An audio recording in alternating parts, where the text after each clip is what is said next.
Welcome back to the Code Ryan podcast. Today, Chris joins me and we're going to discuss Astro and how that can potentially be beneficial for building your web applications. But before we get to that, Chris, could you maybe give me a bit of your kind of story when it comes to your tech career so far? Yeah, thanks so much first for having me on the podcast, and I'm looking forward to chatting with you about Astro. There's nothing I enjoy more than good Astro chat. But no, my journey, I don't know how similar it is to others, but I kind of fell into web development.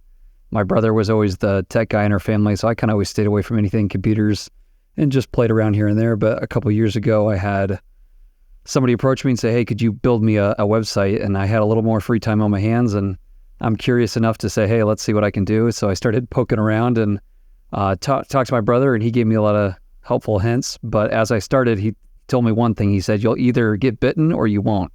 And I said, okay. And about 2 months in, I called him. I said, hey, I've been bitten. Like, I just love this stuff. It's so enjoyable. So that was probably, honestly, about 2.5 years ago, 3 years ago where I started.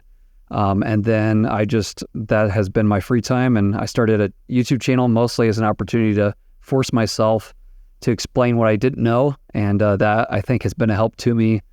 Now, it's helped expose things. I've been taught a lot by people in the comments, and hopefully I've been able to be a help to those, especially at the beginning of their journey. Yeah, absolutely. It sounds like, we were talking before this, started a YouTube channel for very similar reasons that I did as well. Like, it's a great kind of forcing function to make you learn new things. Yeah. And also you get a lot of really good programmers in the comments like, hey, I think you did this a little bit wrong here. And, it really kind of helps you facilitate future learning. And, with being in the tech industry, you kind of have to constantly be learning the new optimal ways to build websites and different stuff like that. So yeah, it's a really good forcing function from that. Totally agree.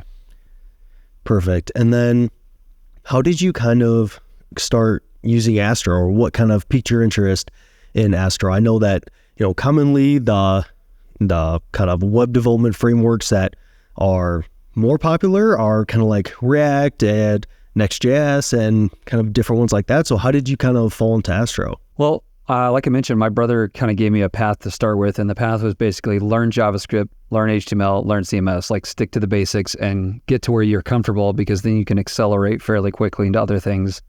And so I was kind of religious about that in a way that maybe was even unhealthy at the beginning. But I think that naturally lends you to pick certain things that are closer to the fundamentals. And so I'd originally also been building static sites out for people. And so mostly sites that didn't need any kind of reactivity. I didn't really even understand how that all worked. And so I'd been using Hugo, which is a static site generator, for about 6-8 months. And then I saw Astro come along, and I knew enough JavaScript at that point to say, hey, this is super interesting.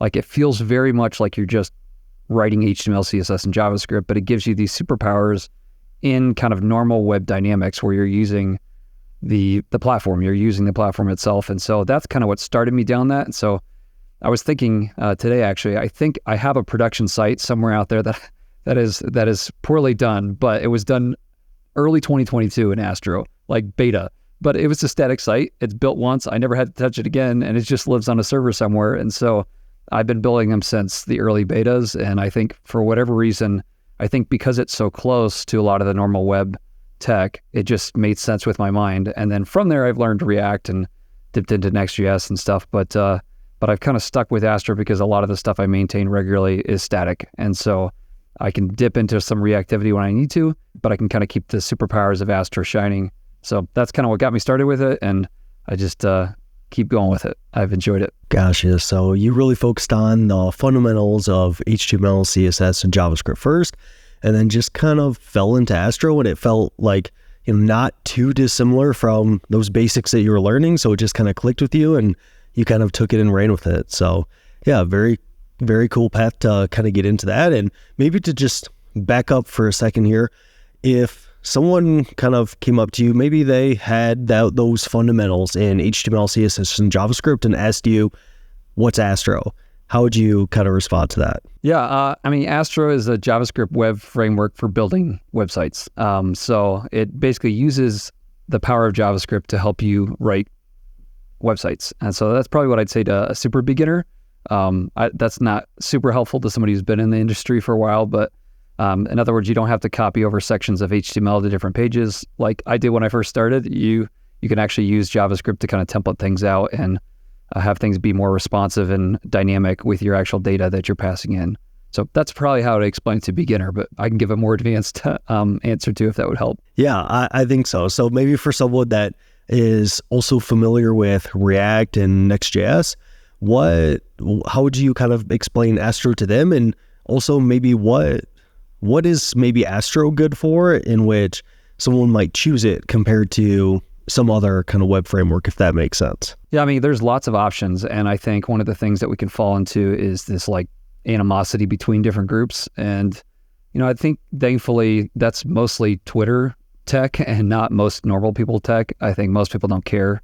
But I think the noise on Twitter can kind of shine or be louder than that. But with all the different options, it is a legitimate question to ask, why would you choose Astro? And I think that's probably the same answer for a more advanced topic. So I feel like Astro, from my perspective, does well, I'd say at least three things. They kind of came out at the beginning saying we're really for content sites. And I think that's a little limiting, but I'd like to focus, because just saying we're for everything doesn't really help distinguish you. So it is best with content sites. So if you have a content heavy site that doesn't need a lot of reactivity client side, then it gives you powers to basically build static stuff, because it doesn't include any client-side JavaScript by default. So it's great at content because it can take data, quickly transform it, and you've got a fast site really by default. You have to work to make it slow. Whereas with a lot of these other things, there's so many foot guns with Next.js, for instance, like you can accidentally trip yourself into loading a bunch of JavaScript where you don't need it. And of course, you have React that has to be loaded in upon page request. So I think it's best for client-side site or content-rich sites that need to be fast client-side. But speaking of like you don't need to fight about everything, it's also framework agnostic. So if you like React, you can use like React components to build your entire site. It's just that nothing is reactive unless you explicitly say, ship the React with this code. So because of that, you can actually use it to template out all the content. And if that's how you like to write, then sure, use that. You could even use Svelte. You could also use Vue. I mean, you could use it all on the same page. I don't know why you would, but you could. But I could see with a larger team where you've got some devs who really like React, and maybe they build a whole section of your site out using React, but it's no JavaScript just sent to the page because it's all just static. And maybe they have a couple little islands that need some dynamicness. Somebody else likes Vue, and so they do that. So I think it's framework agnostic, and that gives it a lot of flexibility.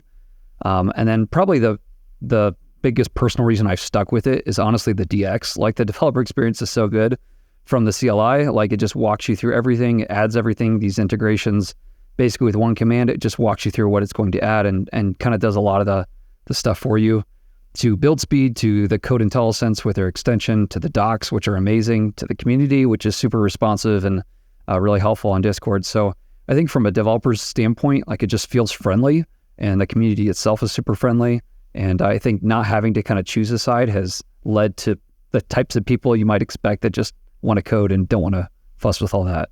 So those are a couple things. I say the content richness, the framework agnosticness, and then the DX are things that I think set it apart from a lot of the competition. Perfect. And maybe just to clarify, when you say content rich site, would that be like something like maybe like a blog or like a marketing site or something that has maybe a large amount of just more kind of static content? I think that's what it's best at. Like I said, I think it's a little limiting because they continue to expand, and they've added a lot of complexity to where you can have things like, middleware, and you basically can have dynamic server-side endpoints that you're building. And so there's a lot more to it than just like a normal static site generator, but I think it's best at that. A blog, marketing site, even a simple store, like a lot of that kind of stuff, it's super easy to get started with.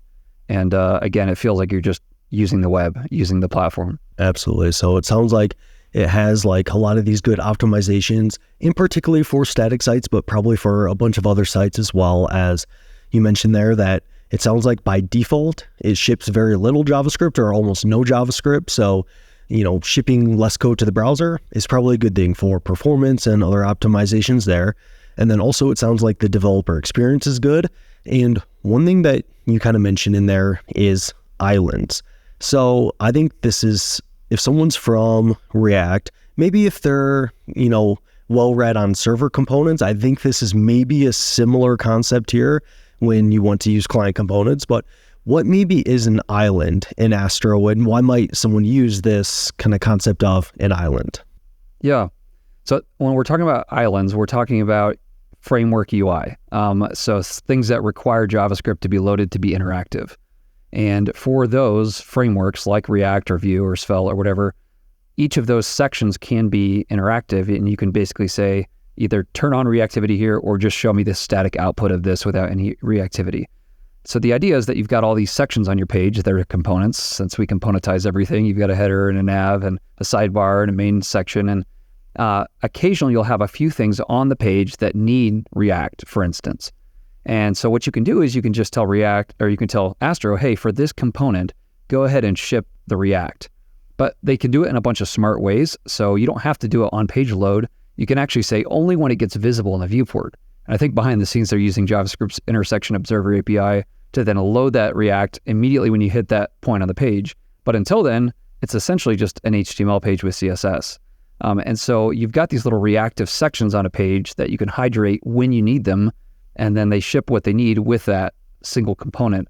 So that allows you to have the performance of, just a normal static site, but you also have the actual interactivity that you need occasionally on a content-rich site like that. So maybe you've got like a little like section where you want to have people like your posts. You could have that be a React component, or maybe you want your nav bar to be that, or a search component. So those little islands can be reactive as you need them to be, and the rest of your site can stay static. So that's the general idea, and why you might use it, and maybe a couple of use cases. Gotcha. So if someone had, say, like more of a static blog, but you wanted to implement like a search bar functionality to where the user could type in the name of the blog and search it, that might be like a reactive island that they could ship that JavaScript code for that. And that is just like this island of interactivity within kind of their more static application. And to me, this sounds very similar to in Next.js. You now with newer Next.js, right, you have everything defaulting to server components, but you can also use the use client at the top of the file to make it a client component. And that is a way to make a individual component like a island of reactivity in Next.js. Do you feel like that's kind of a fair comparison there? I think that's a fair comparison. I think there are some differences in how that React works, but I think if you're coming from Next.js world, it's very similar, and that kind of thinking is similar. Yeah. Gotcha. And when it comes to Astro, are there any other kind of particular features of it that you in particular like, or that you think are like really important features to kind of understand when kind of gravitating over to Astro? It's kind of the Switzerland of the web. Like, you can just kind of use whatever you want and it works. And I think that's really powerful as a concept, especially if you're not sure exactly what it's going to look like in the end. Like, do I want to use React? Do I want to use Vue in this section? Do I want to use Svelte? Do I want to use a lit component? Like, you could just start building and expand from there. So I think one of its powers is that you can start super simple, but it can scale with you to, about as much complexity as you could use, as you could need. You can share state between routes. They've added a new Vue Transitions API implementation that just kind of does a lot of the work for you, so you don't have to write all of that yourself. So you could start super simple and get quite a bit more complex. So I think understanding the simplicity of where you can start, and also knowing that you've got a ceiling that's pretty far above you, I think is helpful for people when they're starting, to not box yourself in and also not expect, it to be next either. The other thing I think that's important is that it really is kind of a back to the basics, back to the web itself, back to the platform kind of thinking. So if you're used to like having a lot of magic that just kind of does everything for you, in a sense, Astro kind of lets you do the magic. You get to just write, normal JavaScript, normal HTML, normal CSS, and sprinkle in those little moments when you need them. And they give you tools to help you with that, but they don't abstract all of it away so that it's just doing something. I'm not really sure, but it routes it somehow, kind of thing, which is how it just works. Yeah, it just works. That being said, like I said, the dev experience is so good, from the CLI to the docs to everything, that you do have to do work, but it's pleasant work. It's enjoyable and it's not abstracted away from you. So, and then I think that client side interactivity, whether it's with a component from a UI framework or whether it's actually just vanilla JavaScript that's client side, understanding how that works because it doesn't ship it by default, just knowing when to put that in and when not to put that in. So maybe to give a little bit explanation there, we talked about how to use a UI component and how to load the JavaScript with that. You can also, though, just write vanilla JavaScript on a page. And typically, I recommend people start with Astro components themselves. So they actually have their own componentizing kind of methodology. It looks very much like a markdown file in that you've got front matter up top, separated by those three little dashes. And you can do JavaScript in there and then basically output HTML down below.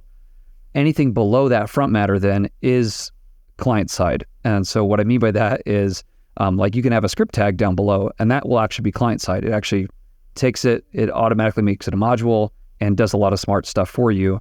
But anything below that front matter in an Astro component is client side as far as JavaScript that you've written out there. And then any UI frameworks that you've then hydrated with JavaScript also would be shipping JavaScript to the client. But you have to choose that. So understanding kind of where your JavaScript code runs, anything in the front matter is build side or server side, and then anything below that's in a script tag or that you're importing in a script tag would be run on the client. So understanding kind of where stuff runs is helpful, but it's a pretty quick learn once you kind of understand the separation of concerns and areas. So I guess those things, and maybe one more would just be they've done some smart stuff with the generation itself. So you've actually got 3 options now, and I think they're working on another option, but one is static site, where it just builds it on build. You have a build command and then you ship all those static files to a server. The other is server side, where it's fully server side. So all that front matter is going to run every time somebody hits that route and just generate all the content you need down below, but it can be dynamic in that way. And then they also have a hybrid mode where you can basically, for each individual route, decide, do I want this to be statically built, or do I want this to be built server side? So there's, again, some similarities I'm sure you can kind of ping with next, like, okay, I see what they're doing here, but I'd like to say I think Astro was first, but that's all right. It's not a fight. We're Switzerland. Exactly. Perfect. Yeah. As you were explaining that, you kind of hit the nail on that of what I was thinking. I was thinking a lot of this does sound, somewhat similar to kind of how Next.js handles things. And, I'm not really sure why Next.js just kind of, it feels like anyways, ran away with the popularity with a lot of things, but maybe it had to do with the next logical step after React might be next, to where Astro, it sounds like maybe they're a bit more kind of agnostic to whether you use, Svelte or React.js or whatever you might use there. But regardless of that, it sounds like there are a lot of really cool features of Astro that allow you to, really customize it and extend it and do different things with it, very similar to kind of other frameworks. So with that, and I didn't send you this ahead of time, but is there any particular features or things of Astro that you wish it has and it doesn't have, or anything in particular that you don't like about Astro? As it sounds like it's got a lot of good stuff, but I know when I'm using React.js or Next.js, there's occasionally stuff I bump into that I'm just like, that's kind of annoying. So does anything come to mind for Astro for that? Or yeah, I mean, my general disposition is to be just happy with what I get and kind of go from there. And I don't know if that's the same or different from a lot of devs, but I'm not a dreamer in those ways. I'm just what do I get to play with? And then I play with those things. That being said, I think there are some things on the horizon that I think are interesting. So for instance, Next, for instance, since that's your familiarity, they've done a lot of stuff with fonts or with their image component. They've made some of those things, again, a little abstracted, but also just really nice from a DX standpoint. And I think I'd like Astro to keep pushing on that. They have released in Astro 3, which just released a couple weeks ago. They've released an image component, but it's pretty simple right now. It doesn't have a source set property. It doesn't have a picture component. So there's some things like that I'd like them to expand on. They haven't done anything with fonts. You can use, something like font share, and they give you some directions there. But so there's some nice DX things there that I would like them to kind of continue to lean into. But they've also just I think they've tried to find little pockets of the web that, hey, nobody's doing this for devs or for a website, and being more content driven allows them, I think, that focus allows them to be focused. That limitation that they've placed on themselves as kind of the primary thing they're going after has allowed them to make some smart choices that way. So that being said, I think there's several things like that they could expand in that would just be nice for DX. One thing we haven't talked about is content collections, which is basically a way of having type-safe markdown. And so you can define a schema using Zod that they actually kind of wrap for you, and then have content that's then statically or actually typed when you're writing, and it'll actually give you really nice error messages. I'd like them to do a little bit more on the tooling side of that. So it works really well, but when you're writing out markdown files or YAML files or JSON files or any kind of data files that you're using, right now at least, you don't actually see that type checking happen live, or you don't get IntelliSense for it. So you have to kind of write something and figure out it breaks and then change it to one of the options that they show you. Here are the options in your schema. So there's some stuff like that that's a little bit more granular that I wouldn't mind them working on, but those are a few things that come off the top of my head. But overall, I'm really happy with it. Yeah, sounds like, a couple of, I don't even know if gripes is the right thing, but just like a couple of minor things that, if they extended towards those things, you wouldn't be mad about. Yeah, you would definitely enjoy that as well. But I can roll my own local fonts. That's not a huge deal, but there's some stuff like that. Yeah, awesome. Cool. Well, it sounds like, you're selling me pretty good on Astro right now. I definitely think I'm going to have to kind of explore more and check out your channel to learn more about it for sure.